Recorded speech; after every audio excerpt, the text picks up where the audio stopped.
Good morning students. अज का साडा विषय है नावल। सब तो पहला सानू ये पता होना चाहिए कि नावल की हुंदा।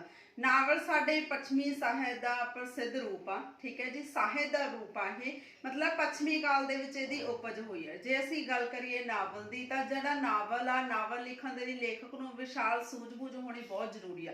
नावल की रचना उदों ही आरंभ हुंदी है जदों समाज दे विच चेतनता आ जाए। ठीक है जी, हुण असीं नावल के शाब्दिक अर्थ की गल करदे हां। नावल दे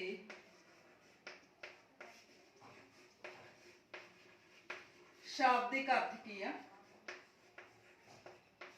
जिहड़े डिक्शनरी का शब्द आ, डिक्शनरी दे विच नावल दे लई किहड़ा शब्द बोलिया जांदा सी? नवल्या।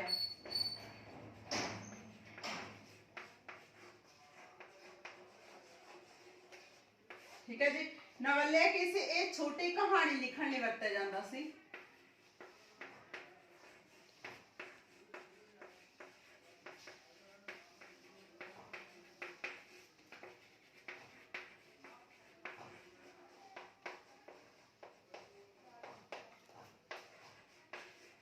जे असीं अजोके समय की गल करिए, जिहड़ा नावल शब्द आ वो अंग्रेजी भाषा दे विच इहनूं की कहा जांदा?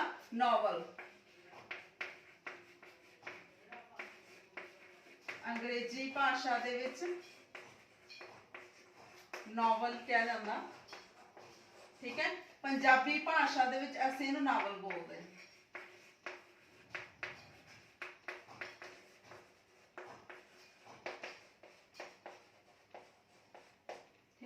नावल के शाब्दिक अर्थ की है? डिक्शनरी के लिए नवल्या शब्द की वरतों की जाती सी, जिहड़ा कि छोटी कहानी लिखण लई वरतिया जांदा सी। ठीक है, अंग्रेजी भाषा दे विच नॉवल शब्द लिखिया जांदा ते पंजाबी भाषा दे विच असीं नावल कहने आ। ठीक है जी, करदे आ नावल दीआं परिभाषावां।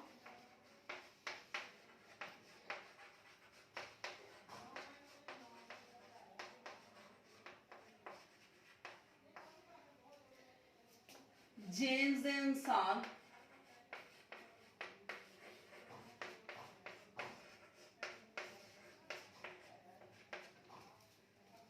नावल वो रचना है जिसका वध जां घट मुल, वध जां घट मुल प्रभाव की तीव्रता अनुसार हुंदा है।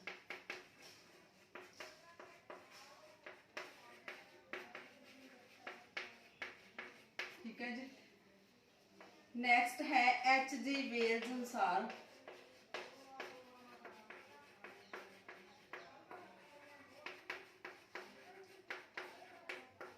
नावल नुकसान ना देने वाला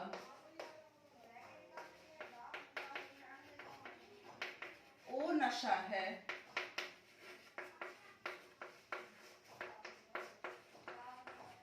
जो उस समय लिया जाता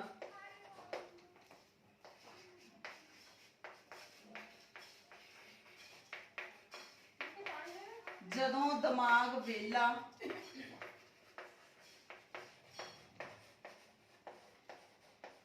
जां शांत हो।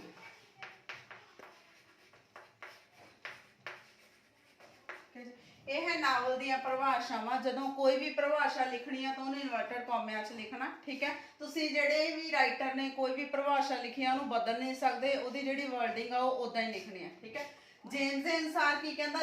जेम्स नावल वो रचना है जिसका वध जां घट मुल प्रभाव की तीव्रता के अनुसार पैंदा है। ठीक है, H.G. वेल्स अनुसार नावल नुकसान देने वाला वो नशा है, नुकसान ना देने वाला वो नशा है जो उस समय लिया जाता है जदों दिमाग वेला जां शांत हो। ठीक है जी, करने आ नावल दे तत्व।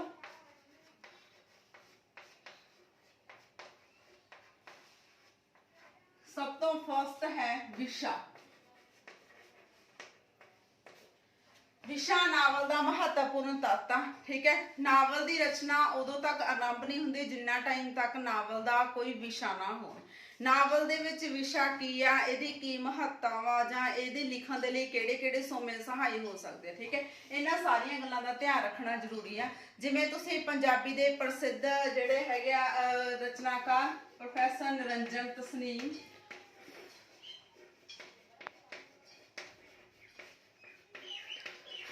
ਠੀਕ ਹੈ ਜੀ, ਇਹਨਾਂ ਨੇ ਕੀ ਕਿਹਾ ਵਾ, ਕਹਿੰਦੇ ਵੀ ਜਿਹੜਾ ਨਾਵਲ ਦਾ ਵਿਸ਼ਾ ਹੈ ਉਹ ਇੱਕ ਮਹੱਤਵਪੂਰਨ ਤੱਤ ਹੈ। ਠੀਕ ਹੈ, ਨਾਵਲ ਦੇ ਵਿੱਚ ਵਿਸ਼ੇ ਦਾ ਹੋਣਾ ਬਹੁਤ ਜ਼ਰੂਰੀ ਹੈ। ਜਿੰਨਾ ਟਾਈਮ ਤੱਕ ਨਾਵਲ ਦਾ ਵਿਸ਼ਾ ਨਹੀਂ ਹੋਊਗਾ ਉਨਾ ਟਾਈਮ ਤੱਕ ਨਾਵਲ ਦੀ ਰਚਨਾ ਵਿੱਚ ਨਿੱਘ ਪੈਦਾ ਨਹੀਂ ਹੋ ਸਕਦਾ। ਠੀਕ ਹੈ, ਨੈਕਸਟ ਪੁਆਇੰਟ ਹੈ ਪਲਾਟ। ਪਲਾਟ ਜਾਂ ਗੋਂਦ ਵੀ ਬੋਲ ਦਿੰਦੇ ਇਹਨੂੰ। ਠੀਕ ਹੈ, ਹੁਣ ਅਸੀਂ ਨਾਵਲ ਦੇ ਵਿੱਚ ਵਿਸ਼ੇ ਦੀ ਗੱਲ ਕਰ ਲਈ, ਹੁਣ ਅਸੀਂ ਗੱਲ ਕਰਦੇ ਹਾਂ ਪਲਾਟ ਜਾਂ ਗੋਂਦ। ਪਲਾਟ ਜਾਂ ਗੋਂਦ ਕੀ ਆ, ਜਿਹੜਾ ਨਾਵਲ ਦੀਆਂ ਕਹਾਣੀਆਂ ਨੂੰ ਵਿਉਂਤਬੱਧ ਤਰੀਕੇ ਦੇ ਨਾਲ ਘੜਦਾ ਵਾ। ਠੀਕ ਹੈ, ਮਤਲਬ ਨਾਵਲ ਦੀਆਂ ਕਹਾਣੀਆਂ ਨੂੰ ਕਾਲ ਕ੍ਰਮ ਦੇ ਵਿੱਚ ਬੰਨਣ ਦੀ ਬਜਾਏ ਕਰਨ ਕਾਰਨ ਵਿੱਚ ਬੰਨ ਦਿੰਦਾ, ਉਦੋਂ ਜਿਹੜੀ ਪਲਾਟ ਜਿਹੜਾ ਉਤਪੰਨ ਹੁੰਦਾ। ਠੀਕ ਹੈ, ਇਹਦੇ ਵਿੱਚ ਤਿੰਨ ਤੱਤ ਮੁੱਖ ਰੂਪ ਵਿੱਚ ਸਹਾਈ ਹੁੰਦੇ ਆ। ਫਸਟ ਹੈ ਉਤਸੁਕਤਾ, सेकंड है गुंजन, थर्ड है मौका मेल। जिन्ना टाइम तक प्लॉट दे विच ये तिन्ने तत्त नहीं होणगे उन्ना टाइम तक जिहड़ा तुहाडा प्लॉट आ वो नावल दीयां घटनावां नूं अगे तुरन दे विच नहीं सहाई हो सकदा। ठीक है, उत्सुकता की आ, मतलब जिवें तुसीं कोई भी जिहड़ा नावल पढ़दे हो तां जिहड़ा पाठक जां दर्शक आ जदों नावल पढ़दे आ, ठीक है, उहदे मन दे विच उत्सुकता हुंदी आ भी जिहड़ा उहदे अग्गों नावल दे विच की होऊगा। ठीक है, नैक्सट है गुंजल। नावल ਦੀਆਂ ਘਟਨਾਵਾਂ ਨੂੰ ਗੁੰਝਲ ਤਰੀਕੇ ਦੇ ਨਾਲ ਪੇਸ਼ ਕੀਤਾ ਜਾਂਦਾ। ਠੀਕ ਹੈ ਜੀ, ਮੌਕਾ ਮੇਲ ਹੁੰਦਾ ਐਟ ਏ ਟਾਈਮ ਦੇ ਵਿੱਚ ਜਿਹੜਾ ਦ੍ਰਿਸ਼ ਹੈ ਜਿਹੜਾ ਨਾਵਲ ਦਾ ਪੇਸ਼ ਕੀਤਾ ਜਾਂਦਾ ਉਹਨੂੰ ਮੌਕਾ ਮੇਲ ਕਹਿੰਦੇ ਆ। ਨੈਕਸਟ ਹੈ ਪੁਆਇੰਟ ਹੈ ਇਹਦੇ ਵਿੱਚ ਅਸੀਂ ਕਰ ਲਿਆ ਵਿਸ਼ਾ ਪਲਾਟ, ਹੁਣ ਕਰਦੇ ਆ ਪਾਤਰ ਚਿੱਤਰਨ। ਪਾਤਰ ਚਿੱਤਰਨ ਦੀ ਗੱਲ ਕਰੀਏ ਤਾਂ ਜਿਹੜਾ ਨਾਵਲ ਦੇ ਵਿੱਚ ਪਾਤਰ ਚਿੱਤਰਨ ਦਾ ਹੋਣਾ ਬਹੁਤ ਜ਼ਰੂਰੀ ਹੈ। ਹੁਣ ਅਸੀਂ ਨਾਵਲ ਦੀ ਰਚਨਾ ਕਰਨੀ ਹੈ। ਠੀਕ ਹੈ, ਨਾਵਲਕਾਰ ਨੇ ਉਹਨੇ ਨਾਵਲ ਦਾ ਵਿਸ਼ਾ ਵੀ ਚੁਣ ਲਿਆ, ਘਟਨਾਵਾਂ ਨੂੰ ਵਿਉਂਤਬੱਧ ਤਰੀਕੇ ਦੇ ਨਾਲ ਲਿਖ ਵੀ ਲਿਆ। ਠੀਕ ਹੈ, ਹੁਣ ਉਹਦੇ ਵਿੱਚ ਉਹਨੂੰ ਰੰਗਮੰਚ ਦੇ ਰੂਪ ਵਿੱਚ ਪੇਸ਼ ਕਰਨ ਦੇ ਲਈ ਪਾਤਰ ਹੋਣੇ ਬਹੁਤ ਜ਼ਰੂਰੀ ਹੈ। ਠੀਕ ਹੈ, ਜੇ ਉਹਨੂੰ ਸਟੇਜ ਤੇ ਰੰਗਮੰਚ ਦੇ ਰੂਪ ਵਿੱਚ ਪੇਸ਼ ਕਰਨਾ ਤਾਂ ਜਿੰਨਾ ਟਾਈਮ ਤੱਕ ਪਾਤਰ ਨਹੀਂ ਹੋਣਗੇ ਨਾਵਲ ਦੀ ਰਚਨਾ ਆਰੰਭ ਨਹੀਂ ਹੋ ਸਕਦੀ। ਠੀਕ ਹੈ, ਇਸ ਲਈ ਅਸੀਂ ਕਹਿ ਸਕਦੇ ਹਾਂ ਵੀ ਜਿਹੜਾ ਨਾਵਲ ਹੈ ਉਹਨੂੰ ਸਟੇਜ ਤੇ ਰੰਗਮੰਚ ਦੇ ਵਿੱਚ ਪੇਸ਼ ਕਰਨ ਦੇ ਲਈ ਪਾਤਰ ਚਿੱਤਰਨ ਦਾ ਹੋਣਾ ਬਹੁਤ ਜ਼ਰੂਰੀ ਹੈ। ਨੈਕਸਟ ਪੁਆਇੰਟ ਹੈ ਵਾਰਤਾਲਾਪ।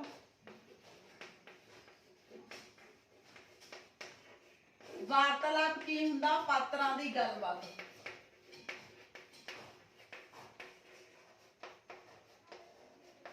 ਆਪਸੀ ਗੱਲਬਾਤ।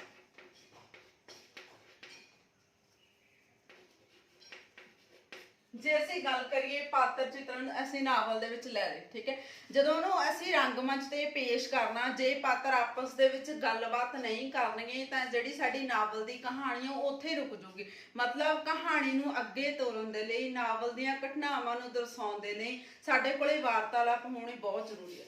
ਨੈਕਸਟ ਹੈ ਸ਼ੈਲੀ।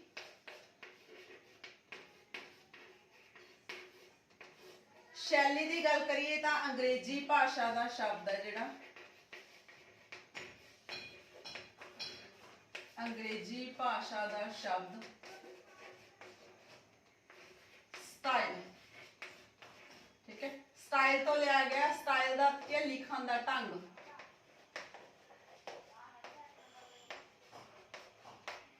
जे असीं शैली की गल करिए तो यह अंग्रेजी भाषा का शब्द आ स्टाइल। ठीक है, स्टाइल का अर्थ की है लिखण का ढंग। हुण जिहड़ा नावलकार आ ਉਹ ਜਦੋਂ ਨਾਵਲ ਦੀ ਰਚਨਾ ਕਰਦਾ ਉਹ ਆਪਣੇ ਨਾਵਲ ਨੂੰ ਕਿਸ ਤਰੀਕੇ ਦੇ ਨਾਲ ਪੇਸ਼ ਕਰਦਾ, ਮਤਲਬ ਨਾਵਲ ਨੂੰ ਕਿਸ ਤਰੀਕੇ ਦੇ ਨਾਲ ਲਿਖਦਾ ਜਾਂ ਉਹਦੇ ਵਿੱਚ ਕਿਹੜੀਆਂ ਜੁਗਤਾਂ ਵਰਤਦਾ। ਠੀਕ ਹੈ, ਜੁਗਤਾਂ ਮਤਲਬ ਜਿਵੇਂ ਤੁਸੀਂ ਅਲੰਕਾਰ ਵਰਤਦੇ ਆ, ਜਿਵੇਂ ਜਿਹੜਾ ਇੱਕ ਕਵੀ ਆ ਉਹ ਆਪਣੀ ਕਵਿਤਾ ਨੂੰ ਸੋਹਣੀ ਬਣਾਉਣ ਦੇ ਲਈ ਅਲੰਕਾਰ ਵਰਤਦਾ, ਬਿੰਬ ਵਰਤਦਾ। ਠੀਕ ਹੈ, ਉਸੇ ਤਰ੍ਹਾਂ ਹੀ ਜਿਹੜਾ कवि है जां नाटककार है जां नावलकार है जो अपनी साहित्य की रचना करता, ठीक है, उन्होंने किस ढंग के नाल लिखता है तो किवें ओह मतलब इस तरह लिखना चाहिए भी उन्होंने नावल नूं कि पाठकों के विच उत्सुकता पैदा हो जाती है। ठीक है, भी अगों नावल दे विच की होगा, इन्हां चीज़ों का ध्यान है जिहड़ा ओह शैली दे विच रखना चाहिए। शैली के तत्त नैक्सट करते हैं।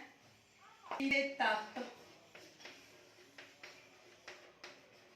जां गुण भी है।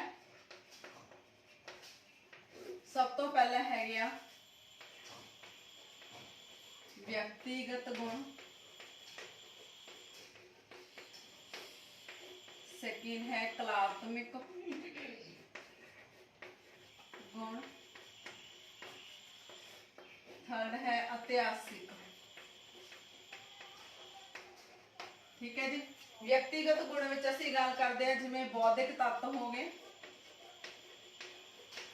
ठीक है। कलात्मक गुण ਹੁੰਦੀਆਂ कलात्मक मतलब जुगतां ਜਿਹੜੀਆਂ ਜਿਵੇਂ ਇਹਦੇ ਵਿੱਚ ਅਸੀਂ अलंकार भी कह सकते हैं, अलंकार ਵਰਤਦਾ कवि अपनी रचना ਨੂੰ ਸੋਹਣੇ ਬਣਾਉਣ ਦੇ ਲਈ, ठीक है। इस ਤੋਂ ਇਲਾਵਾ ਬਿੰਬ ਵੀ ਵਰਤੇ ਜਾਂਦੇ ਆ ਜਾਂ ਭਾਸ਼ਾਈ जुगतां कोई भी, ठीक है जी। ਇਤਿਹਾਸਿਕ ਦੇ ਵਿੱਚ ਆ ਜਾਂਦਾ ਇਤਿਹਾਸਿਕ ਪ੍ਰਵਿਰਤੀਆਂ,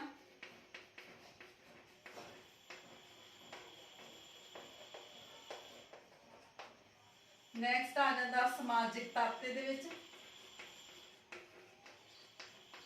ਠੀਕ ਹੈ ਜੀ। ਇਹ ਹੈਗੇ ਸ਼ੈਲੀ ਦੇ ਗੁਣ, ਵਿਅਕਤੀਗਤ ਗੁਣ ਜਿਹਦੇ ਵਿੱਚ ਬੌਧਿਕ ਤੱਤ ਆ ਜਾਂਦੇ ਆ, ਕਲਾਤਮਕ ਗੁਣ ਵੀ ਕਿਹੜੇ ਕਿਹੜੀਆਂ ਭਾਸ਼ਾ ਜੁਗਤਾ ਵਰਦਾ, ਬਿੰਬ ਵਰਤਾ, ਅਲੰਕਾਰ, ਰਸ ਵਰਤਦਾ, ਇਤਿਹਾਸਿਕ ਦੇ ਵਿੱਚ ਆ ਜਾਂਦਾ ਇਤਿਹਾਸਿਕ ਪ੍ਰਵਿਰਤੀਆਂ ਤੇ ਸਮਾਜਿਕ ਤੱਤ, ਠੀਕ ਹੈ। ਨੈਕਸਟ ਹੈ ਪੁਆਇੰਟ ਹੈ ਸਾਡਾ ਸਰਲੇਖ। ਨਾਵਲ ਦੇ ਵਿੱਚ ਸਰਲੇਖ ਦਾ ਹੋਣਾ ਬਹੁਤ ਜ਼ਰੂਰੀ ਆ। ਸਰਲੇਖ ਨਾਵਲ ਦਾ ਮਹੱਤਵਪੂਰਨ ਤੱਤ ਹੈ, ਠੀਕ ਹੈ। ਮਤਲਬ ਜਿਹੜਾ ਨਾਵਲ ਦੇ ਵਿੱਚ ਜਿੰਨਾ ਟਾਈਮ ਤੱਕ ਸਰਲੇਖ ਨਹੀਂ, ਸਾਨੂੰ ਇਹ ਨਹੀਂ ਪਤਾ ਹੋਣਾ ਚਾਹੀਦਾ ਵੀ ਪਤਾ ਨਹੀਂ ਲੱਗਦਾ ਕਿ ਨਾਵਲ ਦੀ ਕਹਾਣੀ ਕੀ ਹੈ, ਠੀਕ ਹੈ। ਸਾਡੇ ਨਾਵਲ ਦੇ ਸਰਲੇਖ ਤੋਂ ਹੀ, ਨਾਵਲ ਦੇ ਨਾਂ ਤੋਂ ਹੀ ਪਤਾ ਲੱਗ ਜਾਂਦਾ ਵੀ ਜਿਹੜੀ ਨਾਵਲ ਦੀ ਕਹਾਣੀ ਹੈ ਇਹਦੇ ਵਿੱਚ ਕਾਹਦੀ ਗੱਲ ਕੀਤੀ ਹੈ, ਠੀਕ ਹੈ। ਜਿੰਨਾ ਟਾਈਮ ਤੱਕ ਜਿਵੇਂ ਅਸੀਂ ਗੱਲ ਕਰੀਏ ਵੀ ਸੰਸਾਰ ਦੇ ਵਿੱਚ ਕਿਸੇ ਵੀ ਚੀਜ਼ ਦਾ ਜਿੰਨਾ ਟਾਈਮ ਤੱਕ ਨਾਂ ਨਹੀਂ ਹੁੰਦਾ, ਜਿੰਨਾ ਟਾਈਮ ਤੱਕ ਉਹਦੇ ਨਾਂ ਦੀ ਹੋਂਦ ਨਹੀਂ, ਉਹਨਾਂ ਟਾਈਮ ਤੱਕ ਅਸੀਂ ਉਹਦੇ ਬਾਰੇ ਸਮਝ नहीं सकते। इस लिए ਜਿਹੜਾ ਨਾਵਲ ਦਾ ਸਰਲੇਖ ਹੋਣਾ ਬਹੁਤ ਜ਼ਰੂਰੀ ਆ। ਪਾਠਕ ਤੇ ਦਰਸ਼ਕਾਂ ਨੂੰ ਮਤਲਬ ਨਾ ਪੜਨ ਤੋਂ ਹੀ ਕਲੀਅਰ ਹੋ ਜਾਣਾ ਚਾਹੀਦਾ ਵੀ ਜਿਹੜਾ ਨਾਵਲ ਦੇ ਵਿੱਚ ਕਿਹੜੇ ਵਿਸ਼ੇ ਦੀ ਗੱਲ ਕੀਤੀ ਹੈ ਜਾਂ ਨਾਵਲ ਦਾ ਪਲਾਟ ਕਿੱਦਾਂ ਦਾ, ਜਾਂ ਉਹਦੇ ਵਿੱਚ ਕਿਹੜੀਆਂ ਘਟਨਾਵਾਂ ਪੇਸ਼ ਕੀਤੀਆਂ, ਠੀਕ ਹੈ ਜੀ। Thank you.